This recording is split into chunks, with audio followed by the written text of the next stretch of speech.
Lahat tayo ay gustong magmahal at mahalin. Pero minsan sa maling tao tayo napupunta dahilan para tayo mismo ay maging masamang tao din.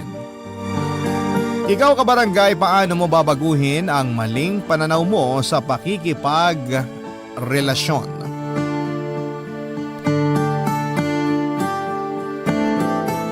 Dear Papa Dudut, magandang tanghali po sa inyo at sa kapwa ko kabarangay. Tawagin niyo na lamang po ako sa pangalang Albert. 27 years old, taga Rizal at avid listener niyo po ako at madalas kong pakinggan ang Barangay Love Stories through podcast at na-inspire po ako sa mga kwento ng ating mga kabarangay. Kaya naman naisipan ko na gusto ko rin pong magbahagi. Pero bago tayo dumako doon ay gusto ko muna kayong bigyan ng kaunting impormasyon tungkol sa akin. Dati po akong volunteer teacher sa isang special education school sa bayan namin. Pero sa kasalukuyan ay ako na po ang tumatao sa family business namin. Papa Dudut, hindi ko na po idedetalye ang tungkol sa pamilyang kinalakhan ko dahil ang gusto ko pong ikwento ay kung paano ako napunta sa sitwasyong hindi ko na alam kung paano alisan. Tawagin niyo na po akong makasalanan. Pero dad at mahilig ako noon sa ganung babae. Kaya agad akong nagtapat ng feelings sa kanya. Kaso hanggang sa pagkakaibigan lang ang tingin niya sa akin. Umaasa pa rin ako na magbabago ang nararamdaman niya at magugustuhan ako, pero hindi na yon nangyari hanggang sa graduate na kami sa college. Nalaman ko na lamang sa kaibigan niyang si Heidi na nag-asawa na siya at may anak na sila. Broken hearted po ako noon, Papa Dudut. Kahit na hindi naging kami, masakit sa akin ang katotohanan ng hindi na siya magiging akin. Hindi lang halata sa ating mga lalaki pero grabe tayong magdamdam kapag nasaktan. Nang time na yon ay naging marupok din ako at nakuha ko pa talagang i-chat siya. Ang sabi ko ay masaya ako para sa kanya pero durog na durog talaga ang puso ko. Umiyak ako noon habang unti-unting tinatanggap na hindi kami para sa isa't isa. Pero hindi lang naman po si Mia ang babaeng kinabaliwang ko noong araw. May mga nagustuhan din po akong ibang babae at isa na doon si Dina, Papa Dudut. Maganda po siya at naagaw niya agad ang atensyon ko. Kaya nga nang magkaroon ako ng pagkakataon na lapitan siya para kausapin ay hindi na po ako nagpatumpik-tumpik pa. At sinamantala ko na ang pagkakataon, Papa Dudut.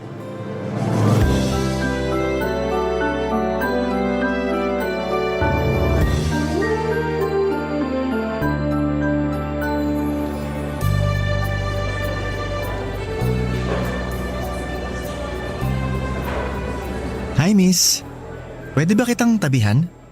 May kasama ka ba o… Wala. Sige, pwede kang umupo. Ako nga pala si Albert. Ikaw, anong pangalan mo? Dina. Bagay na bagay sa'yo. Kasing ganda mo. Wow ha. Ngayon lang tayo nagkita pero bumabanat ka na ng ganyan. Hindi yun banat. Nagsasabi lang ako ng totoo. Maganda ka talaga.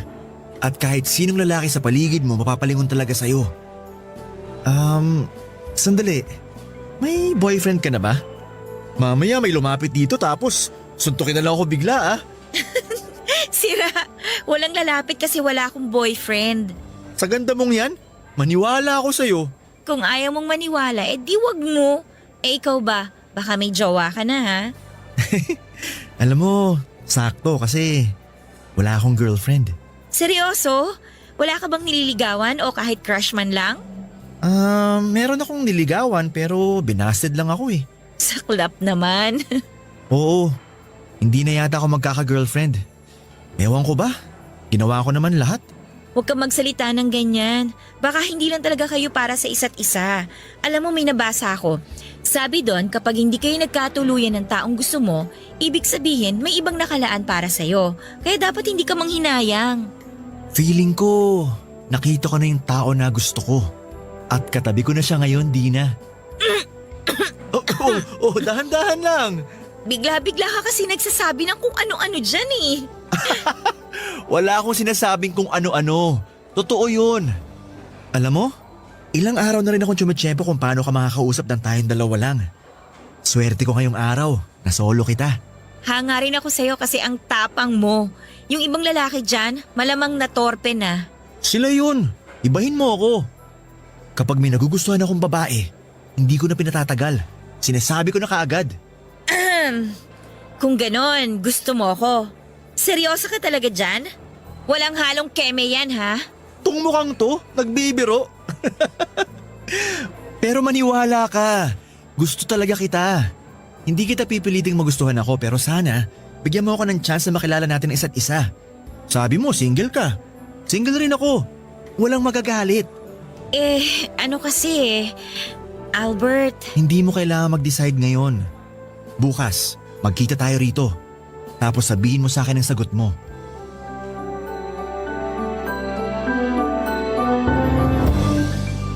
Kinabukasan ay nagkita po ulit kami ni Dina at napapayag ko siya na ligawan. Hindi nga nagtagal papadudot ay naging kami po at ako na siguro ang pinakamasayang lalaki sa balat ng lupa. Nasabi ko pa noon sa sarili ko na ang swerte-swerte ko. Hindi niyo po ako masisisi kasi meron na rin po akong niligawan pero binasid lamang ako. Yun po ang pinsan ng kaibigan ko na sa ngayon ay pamilyado na rin. Mahal na mahal ko po si Dina papadudot at para sa akin ay siya ng babaeng pakakasalan ko balang araw. Bubuo kami ng sariling pamilya at magkakasama pa rin sa pagtanda. Kaya lang hanggang pangarap na lang yon dahil tulad ng ibang magkarelasyon ay dumanas din po kami sa pagsubok ni Dina. Kaibahan lang ay hindi namin yon nalagpasan ng magkasama. Ang sinasabi ko po ay nang mapansin ko na nawawala na siya ng oras sa akin. Hindi naman po ako demanding na boyfriend at hindi rin ako palaaway. Kaya ang unang ginawa ko noon ay plinano kong kausapin siya ng masinsinan sakaling meron na ngang problema sa relasyon namin na hindi ko alam papadudot.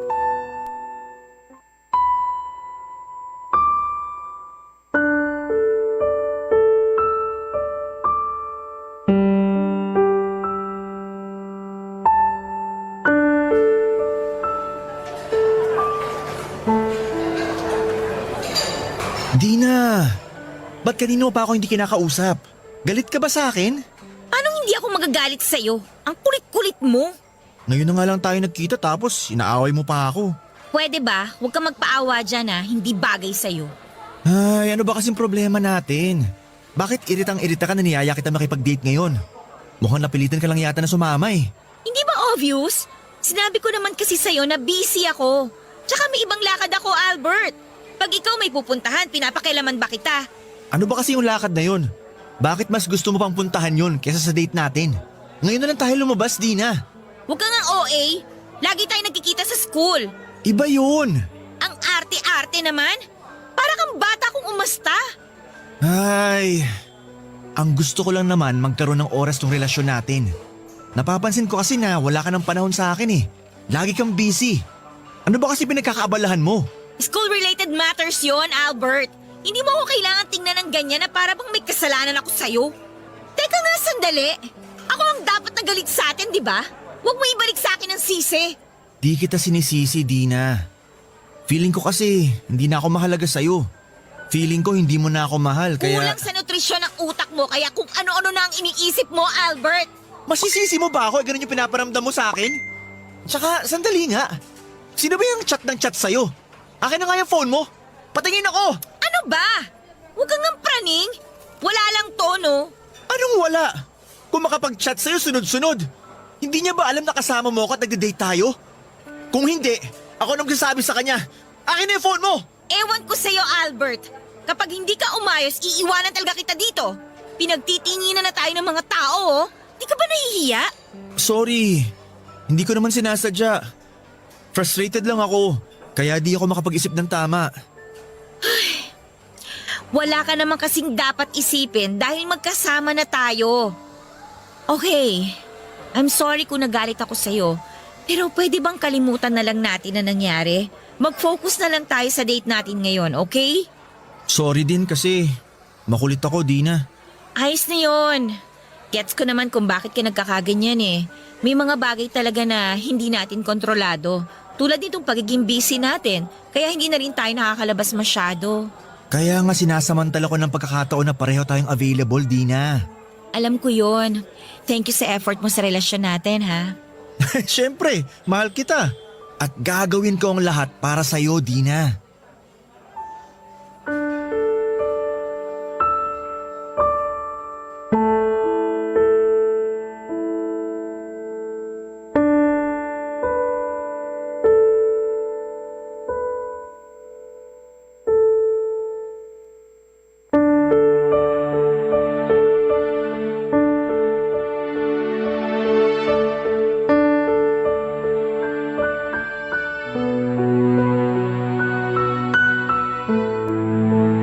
Papa Dudut, hindi po ako kumbinsido sa sinasabi ni Dina na hindi tungkol sa ibang bagay ang dahilan kung bakit lagi siyang busy pero wala akong nagawa noon dahil ayokong mauwi sa matinding pagtatalo ang usapan namin, Papa Dudut. Kaya kahit mabigat sa dibdib ay nanahimik na lamang ako. Pero sabi nga nila walang sikretong hindi nabubunyag. Ganun po ang nangyari matapos kong matuklasan ng tunay na dahilan kung bakit walang panahon sa akin si Dina. Dahil may ibang lalaki siyang pinagkakaabalahan. At ang masahol pa ay boyfriend din niya ito. Pinagkaiba lang namin ay nauna yon at ako ang pangalawa. Ibig sabihin pinagsasabay kami ni Dina. Akala ko ay wala nang masasakit pa na mabasted pero para po akong sinampal ng 2x2 sa mukha ko ng paulit-ulit matapos akong lokohin ni Dina, Papa Dudut. Pero sa kabila ng lahat, humingi pa rin ako ng paliwanag sa kanya at tinawagan ko pa siya noon pero yung boyfriend niya ang nakasagot. Pinamukha lang niya sa akin, Papa Dudut, kung saan ako lulugar. Doon ko tinanggap na talo na ako. Na hindi na dapat ako maghabol dahil halata naman kung sino ang mas mahal niya sa aming dalawa. At kahit na nasasaktan ay pinilit ko pong makapag-move on, Papa Dudut. At hindi ko na po sinubukang manligaw at magmahal muli. Tinanggap ko na lang, Papa Dudut, sa sarili ko na wala ng pag-asa para sa akin ang maging maligaya dahil malas ako sa pag-ibig. May sekreto po akong aaminin. Noong 7 taong gulang ako ay nakaramdam na ako ng kakaiba sa yaya kong si Rona. Maganda po kasi siya, morena at may katawang makurba. Sa edad niyang 30 years old ay mukha pa rin siyang bata at isang araw ay pinapatulog po ako ni Rona noong tanghali pero hindi ako dalawin ng antok tapos ay nakita ko na lamang na nakaidlip na siya. Doon ko siya tinitigan ng husto at nakaramdam ako ng pagnanasa na halikan siya. Pero pinigilan ko po ang sarili ko dahil alam kong mali yun. Nang lumaki na ako ay nadala ko po yung ugaling yon, kaya madalas akong magkagusto sa matanda sa akin. Pero dahil napakamalas ko sa pag-ibig ay hindi ko na po sinubukang maghanap ng single na babae para lingawan. Pagod na kasi ako. Pero puputi na lang siguro ang uwak, hindi na yon mangyayari. Hanggang sa isang beses ay nakapanood ako sa internet ng mga video ng mga lalaki na kung tawagin ay other guy. Sila po yung kumakabit sa may mga asawa o karelasyon na. Karamihan sa kanila intensyonal ang pakikiapid. At mukha naman silang masaya kaya naisip ko na bakit hindi ko subukan yon. Hindi nga nagtagal ay nakilala ko si Rochelle via Facebook. Sobrang ganda po niya, Papa Dudut. Para siyang si Marian Rivera. Pagkatapos ko siyang i-add ay nag-message na po ako sa kanya at nakipag-video call ako, Papa Dudut.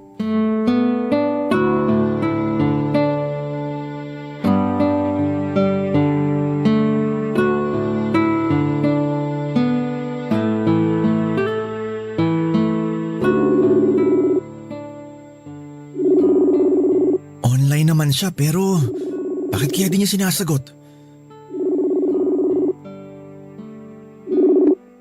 Yun! Sinagot din! Hi Rochelle! Grabe! Parang araw-araw lalo kang gumaganda. Hi Albert!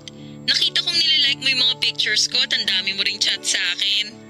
Oo, sorry kasi gusto lang talaga kitang makausap. Busy ka ba? Nakaistorbo ba ako? Hindi naman. Wala akong masyadong ginagawa kaya nasagot ko ang tawag mo. Mabuti kung ganon. Sensya ka na ha. Gusto ko lang makipagkaibigan sa'yo. Huwag kang mag-alala. Hindi ako manggaghancho. Tingnan mo, nakikipag-video call nga ako sa'yo para malaman mo na hindi rin ako poser o scammer. Gandang-ganda talaga ako sa'yo eh. Kaya gusto kitang makilala. Kung ayos lang naman, syempre. Ano kasi, Albert?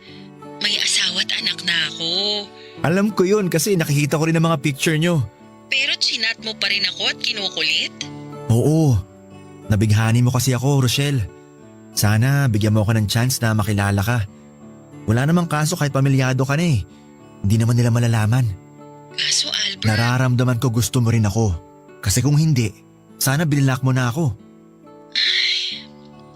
Wala naman akong dahilan para hindi ka magustuhan. Mukha ka namang mabait. Tapos magaling ka ring magpatawa. Kapag binabasa ko ang mga banat at jokes mo, napapangiti ako at natatawa. Nawawala yung stress at pagod ko. Pero ang lalo kong hinangaan sa'yo, yung pagiging matyaga mo.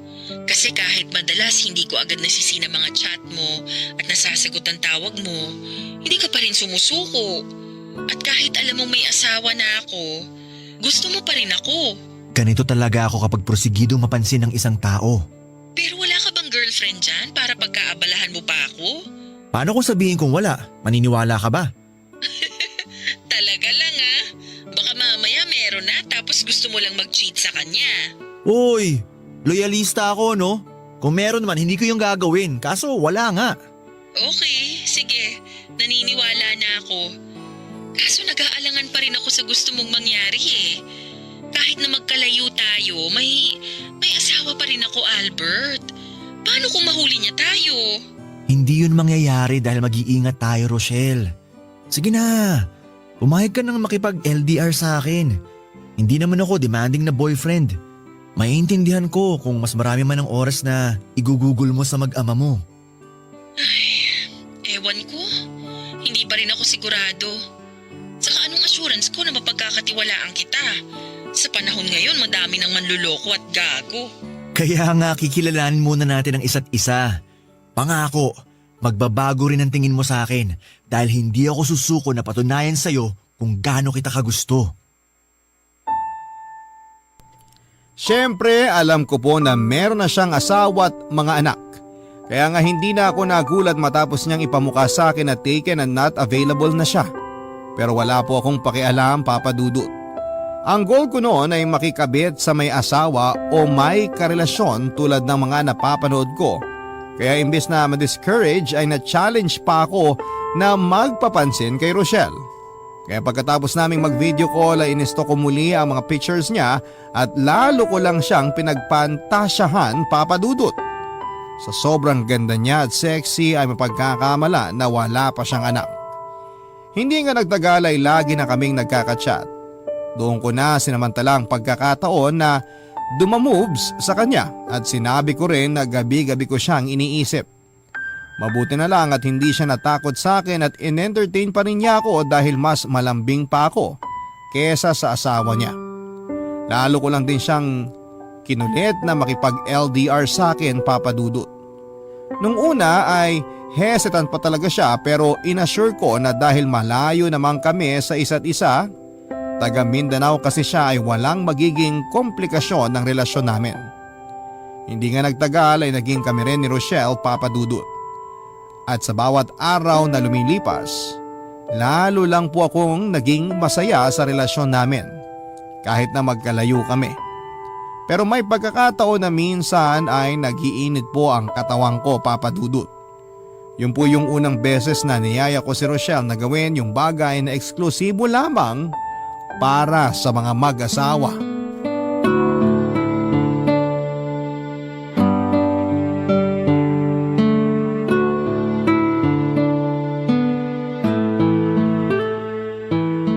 Albert, bakit kanina ka pa tawag ng tawag? Namimiss kasi kita, Shell. Pero kasama ko ang mister ko kanina. Paano na lang kung magduda siya dahil tingin ako ng tingin sa phone ko? Hindi ka ba nakikinig? Miss na nga kita. Maghapon na kayo magkasama ng asawa mo. Ako naman ang pansinin mo. Hindi mo kailangan magalit dahil narinig kong sinabi mo. Saka bakit parang ang demanding mo yata ngayon? Akala ko ba ayos lang sa'yo at naiintindihan mo ang sitwasyon natin? Ipapaalala ko lang sa'yo yung sinabi mo noon, Albert, ha? Baka kasi nakakalimutan mo. Sabi mo, okay sa'yo tong setup natin. O bakit ka gumaganyan ngayon? Ay, pasensya ka na, Shell. Hindi ko lang napigilan ang sarili ko. Siguro, nagsiselos lang ako sa mister mo kasi nakakasama ka niya. Alam ko naman ang sitwasyon natin. Pero minsan naiisip ko, sana ako na lang nasa posisyon niya. Ano ba yung sinasabi mo? Bakit bigla ka nalang nagkaganyan? May nangyari ba dyan sa inyo? Wala naman. Malungkot lang ako ngayon tapos naalala kita. Kung nandyan lang ako, mamasahihin kita para nare-relax ka. Kung di mo na itatanong, magaling yatang trumabaho tong mga kamay ko. Talaga? Nako, sana talaga nandito ka, Shell. Pero, pwede mo naman akong pasayahin kahit na nandyan ka. Ano? Naisip ko lang, since may relasyon naman tayo. Nasisiraan ka na ba, Albert? Ayoko! Bakit? Di ba napag-usapan naman natin yun? Sabi mo willing kang subukan, mapaligaya mo lang ako. Shell, please. Atin-atin lang naman to, wala makakaalam. Kasama ko ang asawa ko dito sa bahay. Ano na lang ang sasabihin nun pag nalaman niyang… basta! Di pumunta ka sa CR. O di kaya, hinaan mo lang boses mo. Sige na, pumayag ka na. Promise, magugustuhan mo rin pagkatapos natin. Albert naman! Please, kahit ngayon lang. Pero hindi ko alam kung paano gawin yun. Wala akong experience sa ganun. Huwag kang mag-alala. Basta sundin mo lang ipapagawa ko. Magtiwala ka sa akin. Ano, pumapayag ka na ba? O sige, pero mamaya na lang kapag tulog na ang asawa at anak ko. Salamat, Shell! O sige na, ibababa ko na muna. Hinahanap na ako ng asawa ko. Puntahan ko lang dun, baka magduda na yon. Okay, pero sa akin ka mamaya ah. Pagkatapos po namin gawin ang bagay na yon ni Rochelle ay sobrang saya po ng kalooban ko, Papa Dudut. Sa katunayan, ang sarap ng tulog ko ng gabing yon. At pakiramdam ko ay para akong sanggol na hinihele sa duyan. Alam ko na mali, marumi at makasalanan ang ginawa naming yon. Pero hindi ko na po inisip ang sasabihin ng iba dahil satisfied po ako sa nangyari sa amin. Hanggang sa ang isang beses na yon ay nasundan pa nga ng isa pang beses, Papa Dudut. Daig ko pang nasa cloud 9 dahil sa sobrang ligaya kahit na sa phone lang namin yon ginagawa. Kasama na rin kasi doon yung thrill na baka mahuli kami ng asawa niya. Papa Dudut, hindi po ako nag-aral at lumaki para maging salot sa relasyon at makasira ng pamilya. Pero habang tumatanda po ako ay nagbabago po ang tingin ko sa mundo. Siguro ay dala na rin ang pinagdaanan ko noong araw. Mga kabiguan sa pag-ibig, niloko at pinagmukhang tanga. Madalas ay tuksuhin na malapit nang lumagpas sa kalendaryo ang edad pero wala pa rin girlfriend. Kaya ako naging mapusok. Matino pa naman ako mag-isip pero madali po akong madala sa damdamin kaya ang resulta ay paulit-ulit ko pong nakikita ang sarili ko na nasa pakikiapid. Para sa akin ay wala naman itong pinagkaiba sa normal na magkarelasyon. Pero hindi lang talaga tanggap sa lipunan natin na pwede tayong magmahal ng higit pa sa isa, Papa Dudut. Kabarangay, i-share mo ang iyong barangay love stories. Sabay-sabay nating pakinggan ang iyong kwento ng pag-ibig, buhay at pag-asa. Ipadala lang sa barangaylovestories@yahoo.com. Suntok sa buwan na magkaroon ng happy ending ang relasyon namin ni Rochelle. Pero umaasa pa rin ako na siya na yung babaeng tinadhana sa akin ng langit na makakasama ko sa habang buhay. Wala po akong pakialam kahit pamilyado na siya. Kung maghihiwalay sila ng asawa niya ay sisiguraduhin kong hindi sila mapapariwara ng anak niya dahil handa akong tumayong padre di pamilya nila.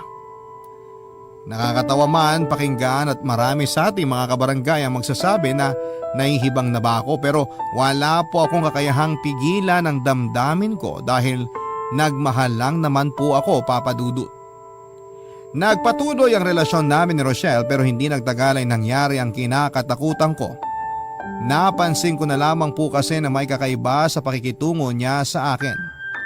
Alam ko naman na may kaagaw ako sa oras niya dahil pamilyado na siyang tao. Pero iba yung kutob ko ng panahon na yon.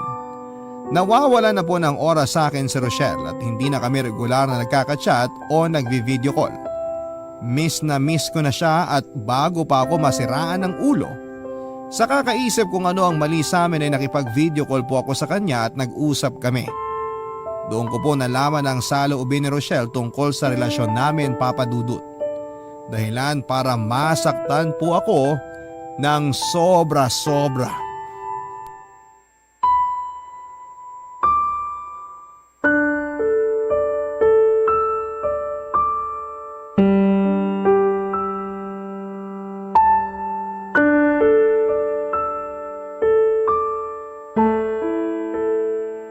Shell!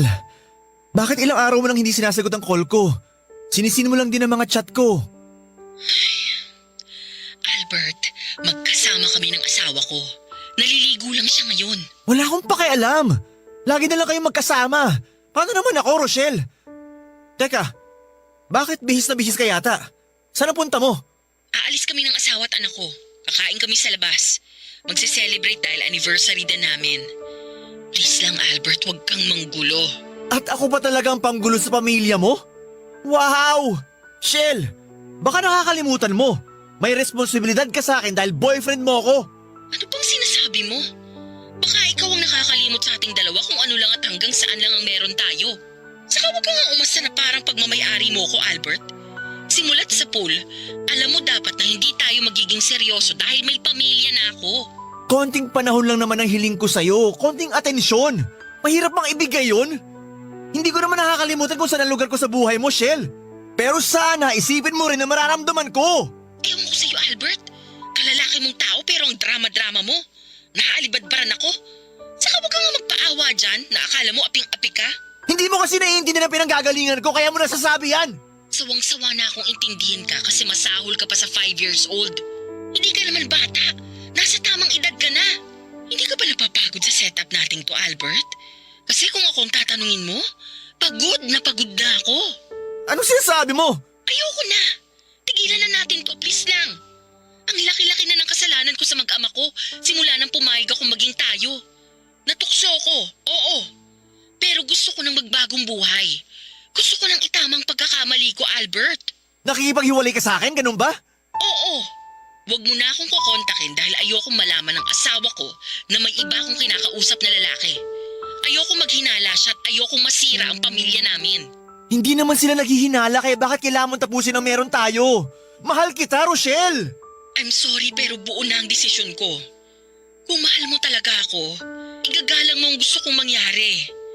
Sorry talaga, Albert. Huwag mo naman gawin sa akin to.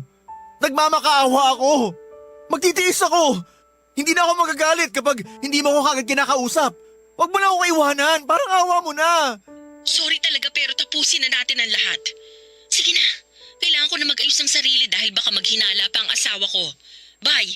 Shell! Shell! Please! Huwag mo naman gawin sa akin to. Minahal kita ng gusto. Umasa ako! May posibilidad naman talaga na maghiwalay kami at piliin niya ang pamilya niya kesa sa akin. Pero hindi ko naihanda ang sarili ko na magiging ganon lang kadali kay Rochelle na itapon ang lahat ng meron kami. At hindi ko rin kasi akalain na mahuhulog ako sa kanya ng husto. Bagay na pinagsisihan ko, Papa Dudut. Hindi po yun ang unang beses na nasaktan ako pero yung pakiramdam ay para bang bago sa akin. Kumbaga sa isdang bagong huli ay sariwa at nanunuot yung kirot ng patalim na nakatarak sa puso ko dahil sa pakikipagkalasakit ni Rochelle. Hindi ko siya sinisisi kung mas piliin niya ang pamilya niya. Sinulang ba ako sa buhay niya, hindi ba? Kaya nga kahit masakit, kahit mahirap lunukin ay nagparaya ako, Papa Dudut. Iginalang ko ang desisyon niya at pinilit ko ang sarili kong mag-move on at siguro ay napagod na lang akong maging desperado. Kaya naman pinakawalan ko na lang siya at inayaang maging masaya kahit na ako ay nagdudusa. Awang-awa po ako sa sarili ko, Papa Dudut, pero wala naman akong magawa para pigilan yung sakit. Naitatanong ko noon sa Diyos na parusa ko ba na habang buhay maging miserable sa pag-ibig dahil makasalanan akong tao. Kung oo, walang saysay din na magbago ako dahil paulit-ulit lang akong kakarmahin. Kaya nga imbis na tumigil ay pinagpatuloy ko po ang pag-move on kay Rochelle sa pamamagitan ng paghahanap ng bagong karelasyon na may iba ring karelasyon. Bukod sa akin, may isang tao pa po akong pinagkatiwalaan at nakaalam ng sikreto ko.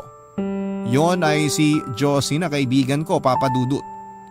Nagpapasalamat ako sa Diyos dahil kahit paano ay may tao siyang ibinigay sa akin para makausap ko at mapagkatiwalaan ng mga ginagawa ko. Ikinuwento ko sa kanyang nangyari sa amin ni Rochelle at kung gaano ako nasaktan ng husto. Alam din niya na imbis na matuto, pinagpatuloy ko pa ang pagiging third party sa iba. Pinayuhan pa ako ni Josie na tigilan ko na ang ginagawa ko dahil masasaktan at mapapahamak lamang ako sa bandang dulo, Papa Dudut.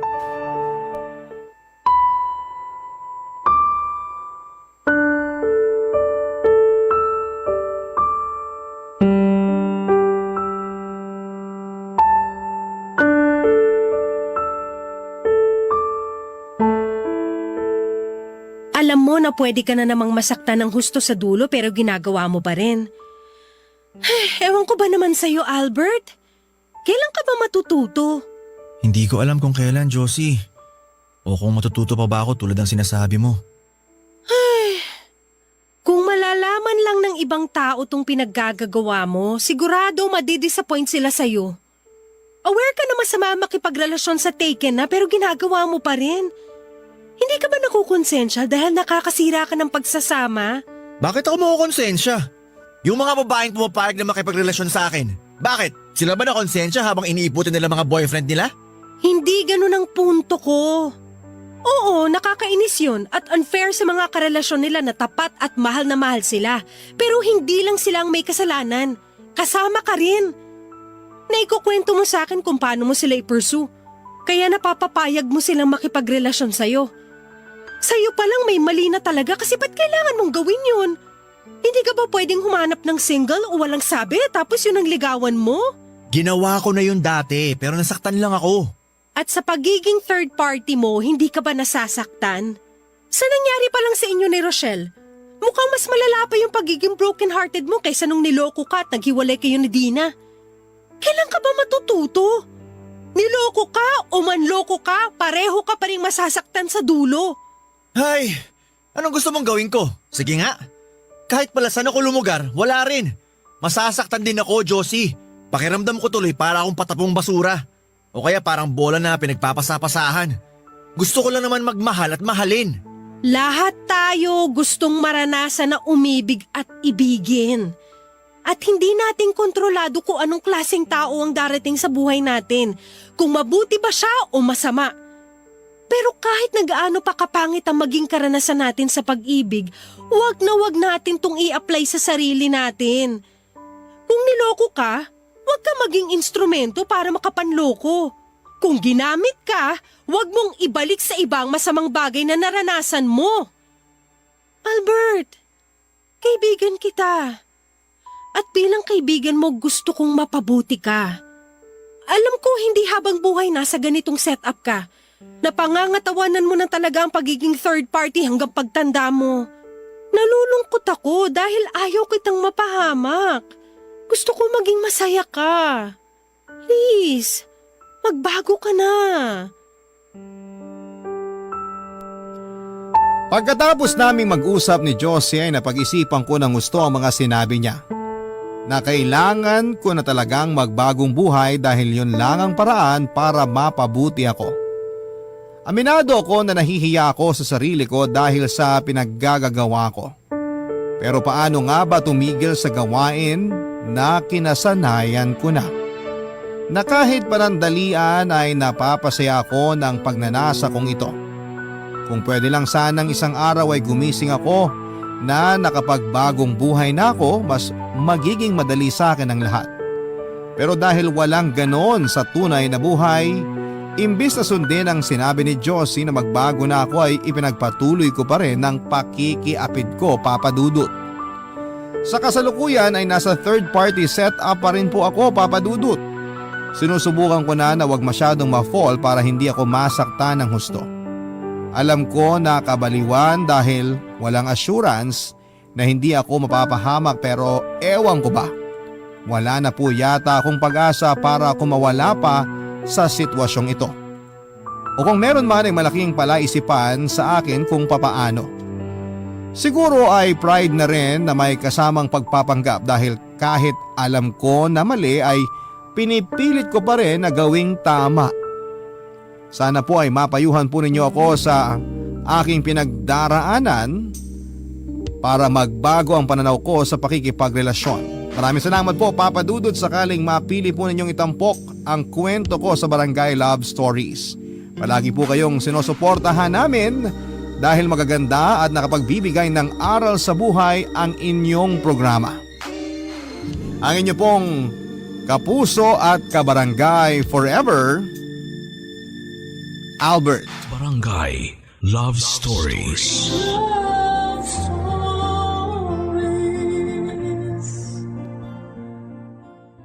Barangay LS 97.1 Number 1. Forever. Ang mga kwento ng pag-ibig, kwento ng buhay at kwento ng pag-asa dito sa Barangay Love Stories.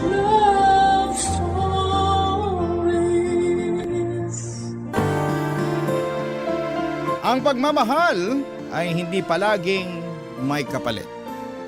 Dahil mas mahalaga na minamahal mo ng buo at totoo ang isang tao. Kahit ikaw na lang ang lumalaban. Ikaw, kabarangay, kaya mo bang ipagpatuloy ang pagmamahal kahit na ikaw na lang ang naniniwala? Dear Papa Dudut, sa buhay natin ay palaging may isang taong nagbibigay ng kulay at direksyon sa atin. Yung taong ginagawa nating dahilan para maging matatag tayo at magpatuloy na maging malakas. At masasabi ko na walang ibang pwedeng makapagbigay kulay sa buhay ko kung hindi ang nag-iisang anak kong si Marlon. Papa Dudo, tawagin niyo na lamang po ako sa pangalang Selly. 51 years old at nagtatrabaho bilang mananahe sa isang pabrika. Maaga kong nabiyuda dahil namatay sa stroke ang asawa ko. Kaya naman mula noon ay mag-isa ko nang tinataguyod ang anak kong si Marlon. Maswerte ako na may mabubuting tao na handa pa ring tumulong sa akin noon. Pero hindi talaga naging madali ang pagiging single parent ko. Pero kinaya ko para sa nag-iisang anak ko. Dahil wala naman na siyang ibang aasahan kung hindi ako lamang, Papa Dudut.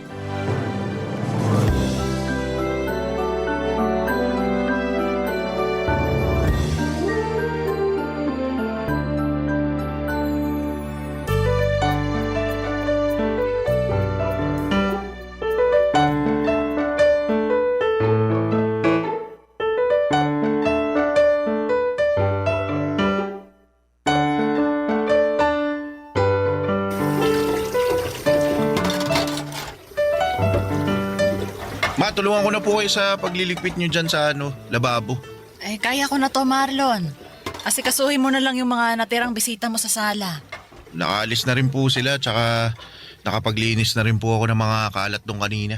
Ah, ganun ba? Eh, magpahinga ka na muna at hayaan mo na lang akong tapusin ang pagliligpit ko dito. Ma, alam ko po na mas pagod kayo kaysa sa akin. Kaya ako na lang po, hayaan nyo na akong tumulong sa pagliligpit nyo dito. Eh, sige na nga. Punasan mo na lang yung mga bagong banlaw na mga baso at pinggan nang matuyo agad ang mga yan. Ayan lang sa may sabitan ng malinis na pamunas. Sige po, Ma. Ma, thank you po pala sa paghahanda nyo para sa pagtatapos ko ng high school Wala kang dapat na ipagpasalamat sa akin. Kasi alam mo namang matagal ko na rin plinano to. Ilan buwan pa lang bago ang graduation mo, tinanong na kita kung anong mga pagkain ang gusto mong lutuin ko para sa espesyal na araw na to. Opo, at ang sabi ko po sa inyo noon, ayos lang sa akin kahit hindi na tayo maganda para hindi na kayo mapagod sa pagluluto. At hindi ako pumayag kasi espesyal na araw to para sa ating dalawa. Yung araw na nakapagtapos ka ng high school at natupad mo ang isa sa mga pangarap ko para sa'yo. Ang totoo ma, nahiya nga po ako sa inyo Ha? Eh bakit naman? Kasi po wala naman po akong kahit na anong award na nairegalo sa inyo. Sino namang may sabi na kailangan mong magka-award para may mairegalo ka sa akin? Narinig ko lang po yun sa mga kaklase ko na honor students. Na ang regalo daw po nila sa mga magulang nila, yung academic awards na natanggap nila sa graduation namin. Akin na nga muna yung pamunas at gagamitin ko muna sa mga kamay ko. Sige po ma, ito. Alam mo, anak, malaki ang regalo na binigay mo sa akin sa araw na to. Ang regalo na nakapagtapos ka ng pag-aaral mo. Kahit po wala akong natanggap na kahit na anong award kanina. Oo naman. Ay, pahawak nga ako nitong mga kamay mo. Anak, hindi mo kailangan na magkaroon ng kahit na anong award o kahit matataas na grade para mapasaya ako. Mas importante sa akin na alam ko kung paano mo pinagsumikapan ang lahat para matapos mong pag-aaral mo. Salamat po ma. Kasi na-appreciate nyo rin po yung effort na ginawa ko para makatapos ng high school. Ay ako ang dapat na magpasalamat sa iyo, Marlon. Salamat kasi sinuklian mo ang lahat ng ginawa kong pagtatrabaho para sa pag-aaral mo. Salamat sa high school diploma na regalo mo sa akin. Basta ma, pagbubutihan ko pa po lalo ang pag-aaral. Lalo na sa kolehiyo. Pangako po ma, ako naman po ang babawi sa inyo. Papadudot noong nabubuhay ang asawa ko ay simple lang ang buhay namin. Nagtatrabaho siya sa munisipyo at ako naman ay nagdesisyon na maging housewife. Sa asawa ko talagang si Manuel nanggaling ang ideya na yon. Dahil may trabaho din ako noon sa isang hardware shop. Pero nang maging masela ng pagbubuntis ko ay pinahinto niya na muna ako sa pagtatrabaho. Pero ang gusto ko sana noon, bumalik kapag nakapanganak na ako. Pero sumang-ayon na rin ako sa suggestion ni Manuel na maging full-time na may bahay niya. Gusto niya rin na matutukan ko ang pag-aalaga hindi lang sa kanya, kung hindi pati na rin sa anak naming si Marlon. Naging mabuting asawa at tatay ang asawa ko, Papa Dudut. Hindi man kalakihan ang sweldo niya pero nagagawa naming pagkasyahin yon sa lahat ng gastusin dito sa bahay. Pareho kasi kaming hindi maluho ng asawa ko, Papa Dudut. Kaya naman ang gastos namin ay para lang sa mga importanteng bagay o kaya ay sa mga espesyal na okasyon. Simple lang ang buhay namin pero masasabi kong masaya at kontento talaga kaming pamilya. Kaya naman nang mawala si Manuel ay ginawa ko pa rin ang lahat para hindi maramdaman ni Marlon ang malaking pagkukulang sa buhay namin, Papa Dudut.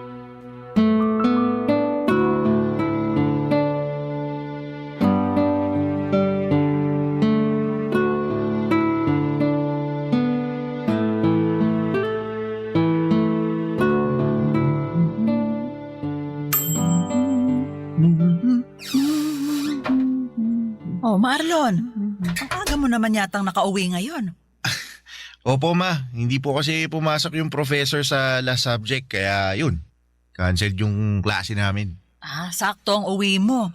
Kasi katatapos ko lang din halos mag-bake. Uy, nag-bake po pala kayo ng paborito kong banana cake. Ayos. Nag-request kasi yung ninang Pia mo para sa birthday ng anak niya. Request din daw ng anak niya kaya hindi na ako nakatanggi na mag-bake para sa kanila. Pwede mo nang kainin yung nasa isang tray dahil yan ang first batch na binake ko. Sige po ma, kukuha na po ako dito ha.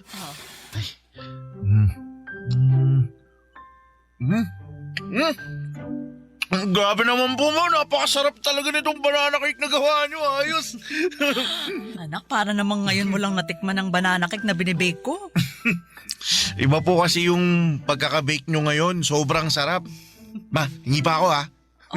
Kumuha ka lang sa tray na yan kasi para sa'yo talaga yan.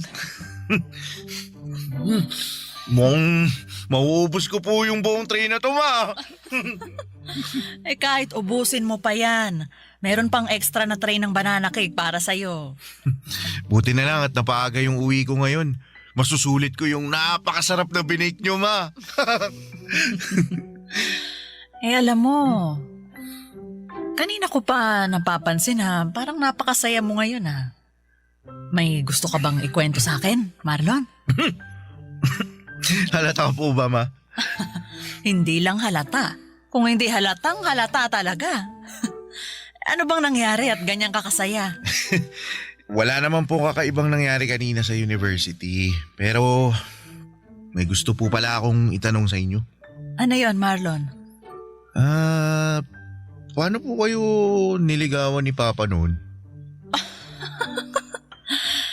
Seryosong tanong ba talaga yan? Opo, kasi bigla po akong na-curious sa sa love story niyong dalawa. O sige, sasagutin ko na ang tanong mo. Ang papa mo kasi, hindi mahiyain tapos makulit, na parang ikaw. Mahilig siyang magbigay ng mga regalo pero hindi yung mga mamahaling bagay. Kung hindi yung mga simpleng bagay na alam niyang makakapagpasaya sa akin, kagaya ng mga bulaklak na pinipitas niya sa mismong bakuran ng bahay nila, o kaya prutas at gulay mula sa tanim nila, o yung mga pagkain na siya mismong nagluto. Ang effort naman po pala ni Papa sa mga regalo niya sa inyo. Oo, kasi ang sabi niya, gusto niya na lahat ng bagay na ibibigay niya sa akin, totoong pinaghirapan niya. Yun daw kasi ang paraan niya para patunayan na seryoso siya sa panliligaw na ginagawa niya sa akin. Ikaw ba, anak? May napupusuan ka na bang babae na gusto mong ligawan? Po? Ako po? Oo. Ikaw lang naman ang anak ko at nag-iisang kausap ko ngayon dito sa kusina. Sino ba yung babaeng nagugustuhan mo?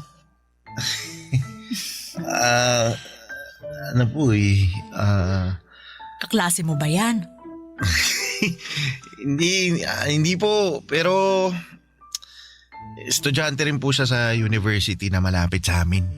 Giselle po yung pangalan niya, ma. Ganda siya. Mabait. May cute na dimple sa magkabilang pisngi niya. Tapos kapag ngumingiti po siya, mas lalo po siyang nagiging cute sa paningin ko. Tsaka mabait po talaga siya. Sigurado ako, magugustuhan niyo po siya, ma.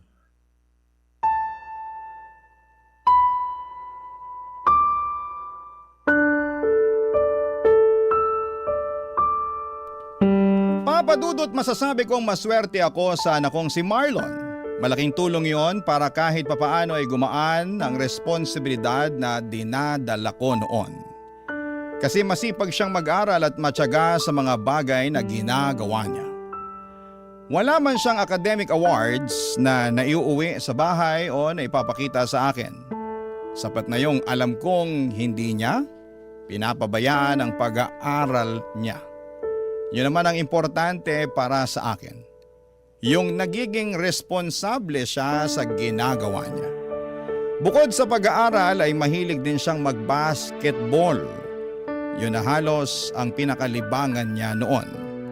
May mga oras pa nga na dinadala niya sa bahay ang mga kaibigan niya at tuwang-tuwa ang mga ito kapag nagluluto ako ng pagkain, lalo na kapag nag-bake ako ng banana cake. Hobby ko na rin kasi ang pag-bake noon kapag may libreng oras ako. At ang banana cake na binibake ko ang pinaka-paborito ni Marlon. Sinabi pa nga ng mga kaibigan niya na dapat daw ay nagbe-business ako ng pagbebenta ng banana cake. Pero hobby ko lang talaga yon, Papa Dudut, kaya hindi yon pumapasok sa isipan ko. Barangay Love Stories. Barangay Love Stories.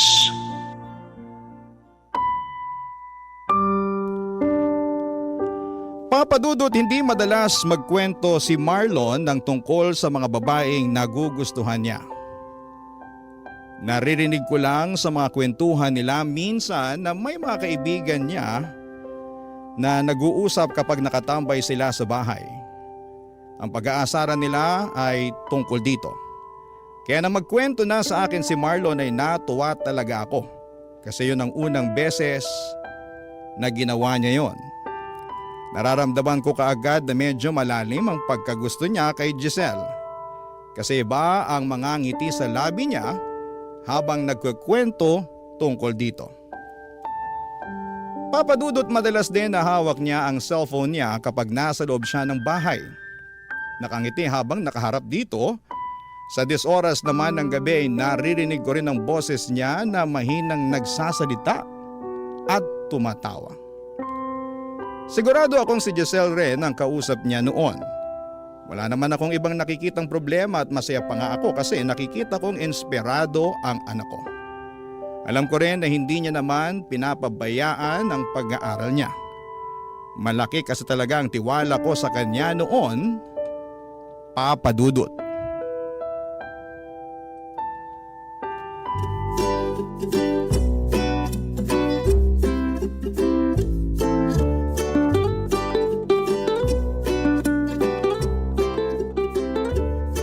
Anong masasabi mo sa sinigang na hipon na luto ni Mama? Masarap, Marlon. Kinilig ka sa sarap, di ba? Parang ganun na nga.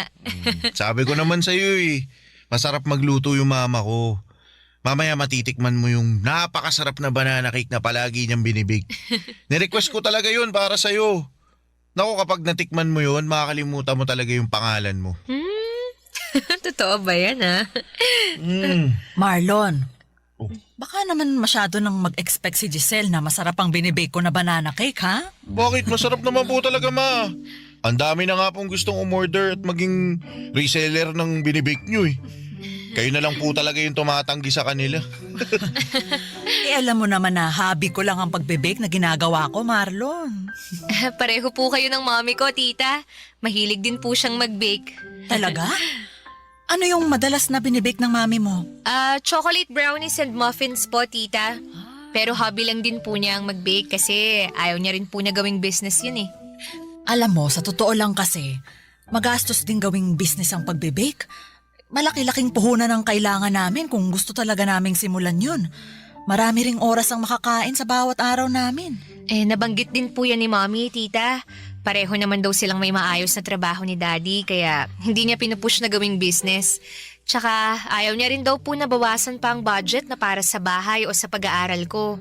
Kaya nga sabi ko kay mommy sa oras na makatapos ako ng pag-aaral at magkaroon ng regular na trabaho, ako mismo ang magpapatayo ng bakery para sa kanya.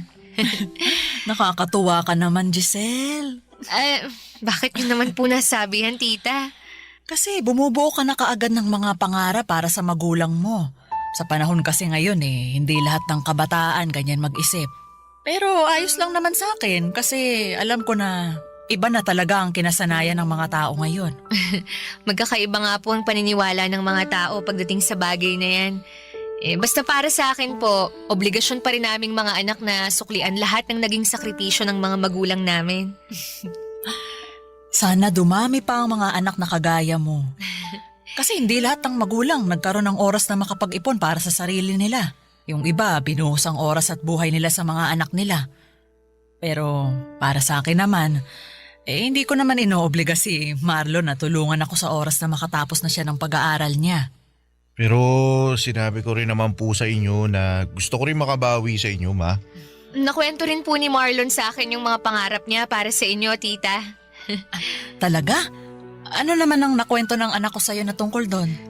Yung plano niyang pagbili ng malaking bahay para sa inyo, pagpapalago ng negosyo niyo, tsaka pagkuha ng sasakyan, para kayo naman po ang maihahatid at sundo niya. Ay naku, nakakatuwa talagang marinig yan mula sa inyo ng mga kabataan.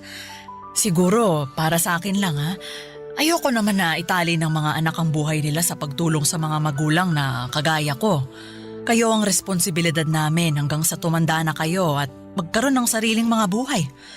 At kahit anong mangyari, responsibilidad naming mga magulang ang sarili namin.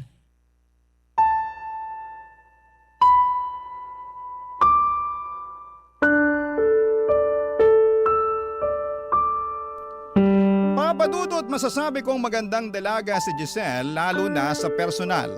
Nakita ko na siya sa mga pictures sa cellphone ni Marlon. Hindi siya katangkaran, payat, maputi ang kutis at palangiti ang mga labi niya. Mabait at magalang din siyang makipag-usap sa akin noon. Naramdaman ko na nahihiya pa siya sa akin dahil panay ang gamit niya ng po sa tuwing magsasalita siya. Nakwento nga ni Marlon na bago pa man sila makarating sa bahay, ilang beses pa raw na napatigil sa paglalakad si Giselle at nagtanong tungkol sa akin.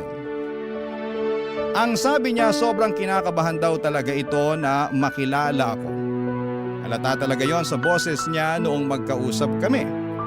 Pero hindi naman nagtagal noon at naramdaman ko na kahit papaano ay nagiging magaan na ang loob niya na kausap ako.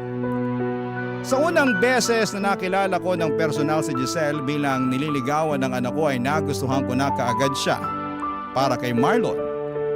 Naisip ko kaagad na makakasundo ko siya dahil nakikita ko ang sarili ko sa kanya. Kagaya ko ay nag-iisang anak lang din pala siya ng mga magulang niya. Pangarap niya na makapagtapos ng pag-aaral at matulungan ng papa at mama niya. Naniniwala raw kasi siya na kailangan niyang suklian ang lahat ng sakripisyo ng mga ito sa kanya, Papa Dudut. Kaya noon pa lang ay natutuwa na kaagad ako dahil mukhang maayos na babae ang napiling ligawan ng anak kong si Marlon, Papa Dudut.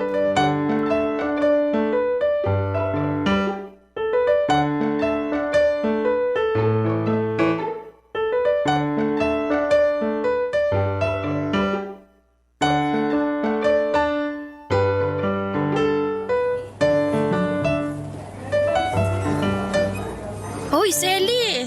Mabuti naman nandito ka pa sa kantin. Patapos ka na bang kumain? Ay, hindi pa, Pia. Halos kakasimula ko lang din mag-lunch. Ay, naku sakto. May kasabay pala akong kumain. Oh, nagbabaon ka pa rin pala ng pagkain mo.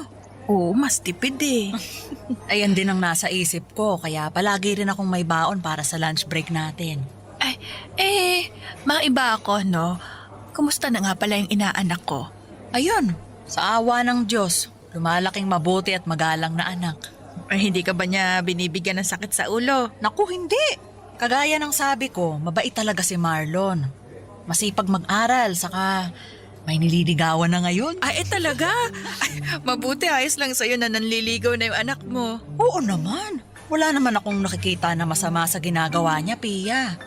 Binata naman si Marlon at dalagang nililigawan niya. Alam mo kasi, iba na rin ang mga kabataan ngayon. Baka lang makabuntis na maaga yung inaanak ko. Naku, may kilala ko ang anak ko at alam ko na responsable siya sa bawat bagay na ginagawa niya. Nakilala ko na nga rin yung nililigawan niya eh. Talaga? Oo. Paminsan-minsan dumadalaw din sa bahay. Nako mabait naman ba? Oo, mabait saka magalang. Gusto ko na nga ang batang yun para sa anak ko eh. Pero ang sabi ni Marlon, hindi niya minamadali si Giselle. Maghihintay siya na maging handa na si Giselle na sagutin siya.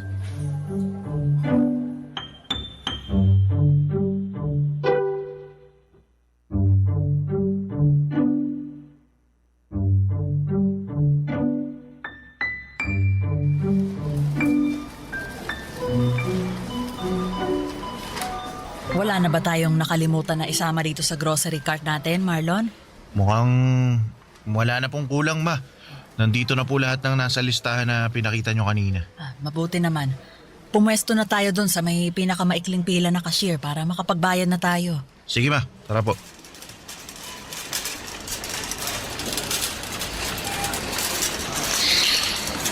Ang daming tao ngayon dito sa grocery, no?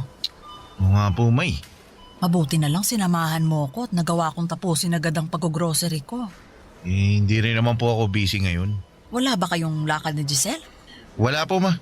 Umuwi po kasi sila ng parents niya sa Pangasinan para sa birthday celebration ng lola niya. Pero, ma, ano pong tingin nyo kay Giselle? Mukha naman siyang mabait talaga, Marlon. Natutuwa nga ako at napakagalang niyang makipag-usap sa akin. Halata na mahiyain talaga siya, lalo na nung unang beses ko siyang makausap. Mahihain po talaga yun. Naalala ko naman yung kaba niya nung sinabi ko na ipapakilala ko siya sa inyo. Namutla yung mukha. Tsaka yung labi niya namutla rin. Ay, hindi naman ako mukhang masungit ah. Bakit siya kinakabahan na makilala ko? First time niya raw po kasi na maipakilala sa magulang ng nanliligaw sa kanya. Sabi ko naman po, ang dahilan kung bakit dinala ko siya sa bahay para makilala niya ang espesyal na tao sa buhay ko. Kung sino yung nagbibigay ng buhay sa akin at humubog sa kung sino ako ngayon. Tsaka gusto kong makita niya mismo kung gaano kabait at kaganda yung mama ko. At nagawa mo pa talagang isingit ang pambobola na yan sa akin. Di nagsasabi lang po ako ng totoo pero alam niyo ma, mabait talaga si Giselle. At yun ang dahilan kung bakit sigurado ako na siya na ang gusto ko makasama na bumuo ng mga pangarap sa buhay. Ano pala sa tingin mo ang estado ng panliligaw mo sa kanya? Mukha naman pong malaki yung pag-asa ko. Nararamdaman ko po na gusto niya rin ako eh. At malapit niya na ako sagutin ma.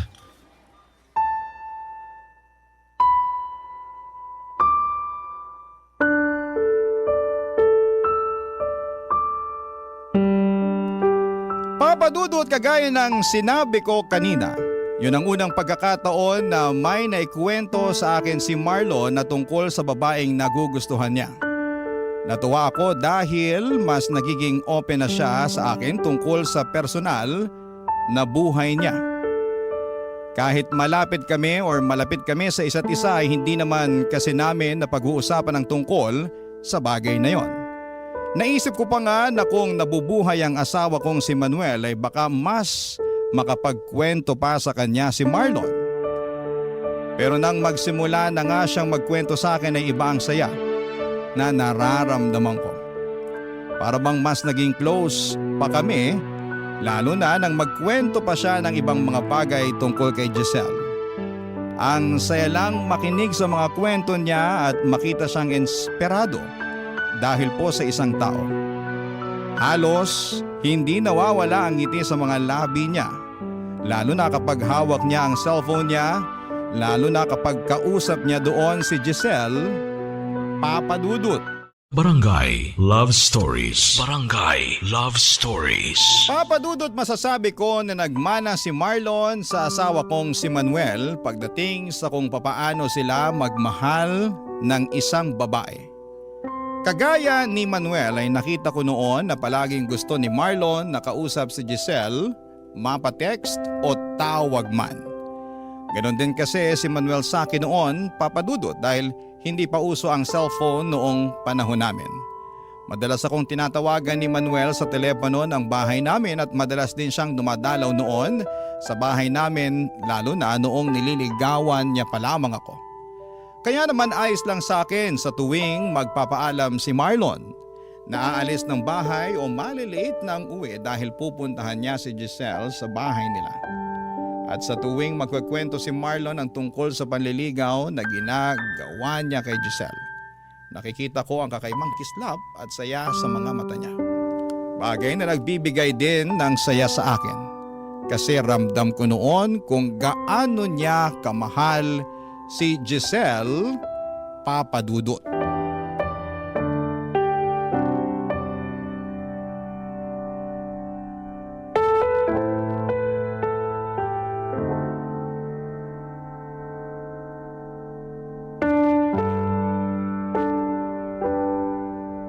Oh, Marlon, ayos ka lang ba? Opo maayos lang ako. Sigurado ka? Opo. Eh bakit parang ibang boses mo kanina? Nagbubukas pa lang nitong pinto, naririnig na kitang halos nanggigigil dyan sa cellphone mo. May problema ba, anak? Sinabi ko na nga wala akong problema, di ba? Ano po ba mahirap intindihin sa sinabi ko? Ayos lang po ako kaya hindi nyo na kailangan paulit-ulit na tanungin. At hindi mo rin kailangan na magtaas ng boses habang kausap mo ko, Marlon. Pasensya na po ma. Ayos lang. Ano ba kasing problema? Sino ba yung parang paulit-ulit na tinatawagan mo? Wala po ma.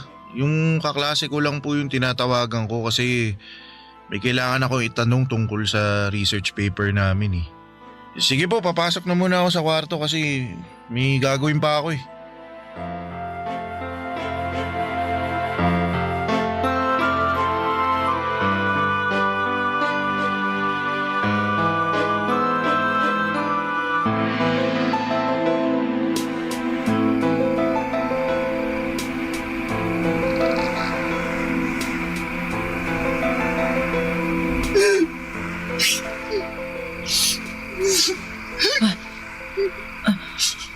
Sino ba yung umiiyak ngayon ng 10 oras ng gabi?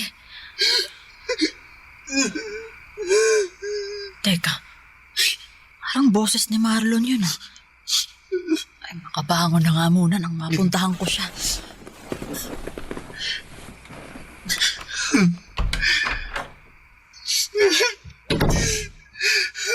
Ginawa ko naman lahat.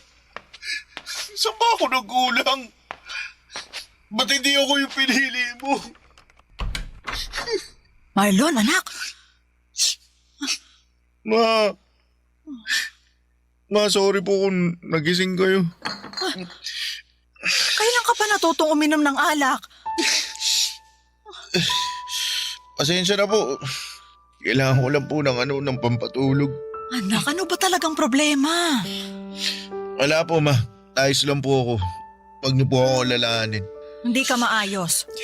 Magdadalawang linggo ka ng palaging tulala, tapos ngayon, nagpapakalunod ka naman sa alak. Sabihin mo na sa akin ang totoo. Tungkol ba to kay Giselle?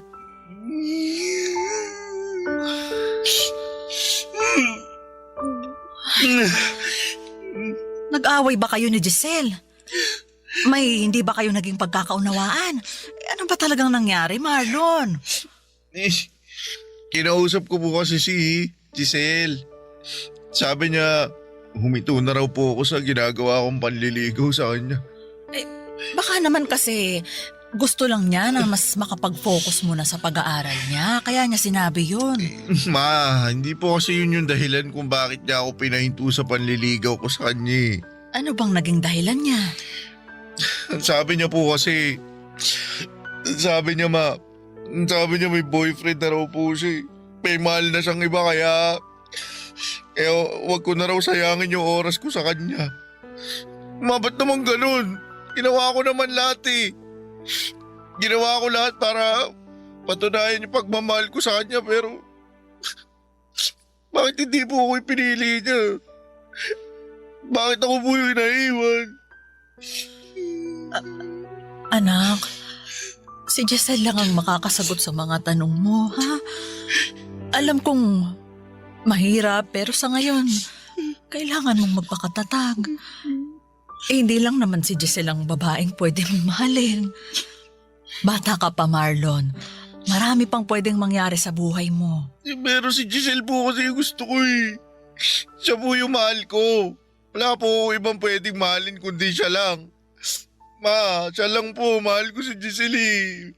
Mahal na mahal ko po siya. Mahal na mahal.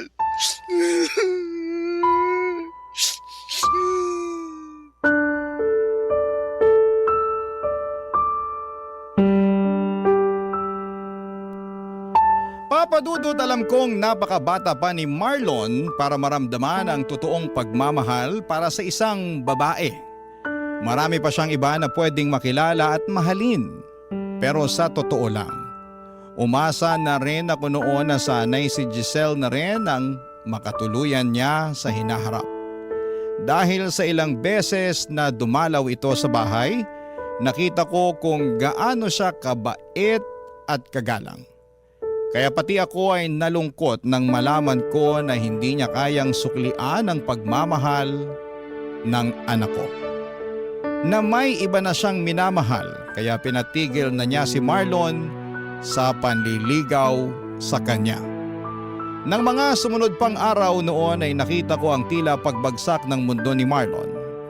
Palagi siyang walang ganang kumain, tulala sa sala kapag uuwi galing sa trabaho, at ang pinakamasakit yung naririnig ko siyang umiiyak gabi-gabi sa kwarto niya. Nadudurog talaga ang puso ko sa nakikita kong pagbagsak niya.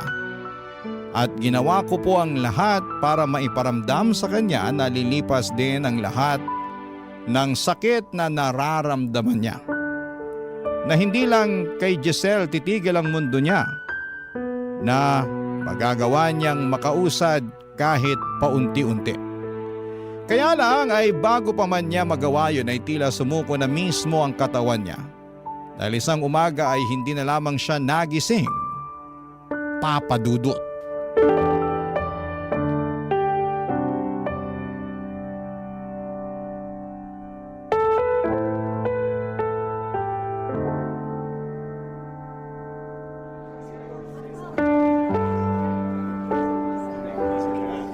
Selly, hindi mo pwedeng pabayaan ang sarili mo.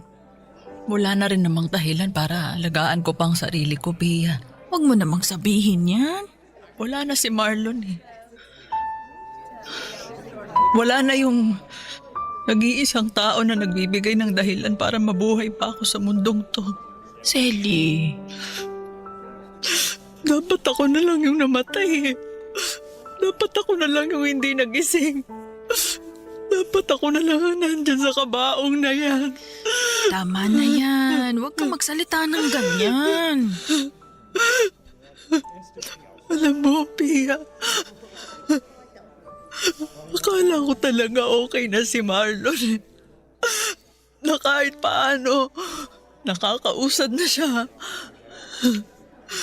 Magkasabay pa kaming naghapunan noon. At nakita ko na rin siyang ngumiti ulit. Yun pala. Yun na ang huling beses na makikita ko siyang nakangiti. Pia, napakabata pa ng anak ko. Napakabata pa niya para mamatay.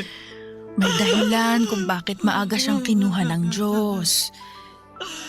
Isipin na lang natin na hindi niya na mararanasan pa yung ibang paghihirap sa mundong ito. Selly, lakasan mo lang loob mo, ha? Kailangan mas lalo kang magpakatatag ngayon. Tita Selly, Giselle, anong ginagawa mo dito? nakikiramay po ako. Ikaw? Nakikiramay? Ang lakas naman talaga ng loob mong pumunta talaga dito sa burol ng anak ko. Selly, huminahon ka. Paano ko hihinahon kung nasa harapan ko ang dahilan kung bakit namatay ang anak ko? Tita, wala po akong kasalanan. Wala! Sigurado ka? Kung hindi mo pinaasa ang anak ko, hindi siya masasaktan ng sobra. Hindi ko po pinaasa si Marlon. Kung hindi mo siya pinaasa, sana hindi ka na lang pumayag na ligawan ka niya. O sana, hindi mo na lang pinatagal ang panliligaw niya sa'yo. Giselle, alam ko namang hindi mo obligasyon na mahalin ang anak ko. Hindi mo obligasyon na suklian ang pagmamahal niya sa'yo, pero sana, hindi mo na lang siya pinaasa. Sana hindi mo na lang sinayang ang pagmamahal niya sa'yo. Kaya umalis ka na dito! Umalis ka na! Selly, huwag mong itulak si Umalis ka Giselle. na dito! Selly! Sandali lang po. Gusto ko lang pong makita si Marlon kahit saglit lang. Wala kang karapatang makita siya dahil ikaw ang dahilan kung bakit nandyan sa kabaong na yan! Umalis ka! Umalis ka Tita, na! sorry po. Hindi ko po gusto na mangyari sa kanya to. Hindi ko po gusto mawala si Marlon. Sorry po, Tita. At hindi na rin umubuhay ng mga sorry mo si Marlon! Selly, tama na. Huminahon ka na. Umalis ka na dito, Giselle! At ayoko nang makita yung pagbumukha mo kahit kailan! Naging mabait sa'yo si Marlon. Wala siyang ibang ginawa kung hindi ang mahalin ka. Pero sinaktan mo lang siya. At ikaw ang dahilan kung bakit siya namatay. Ikaw ang pumatay sa anak ko, Giselle. Kaya umalis ka na bago pa kita kalad ka rin palabas ng pamamahay ko. Umalis ka na!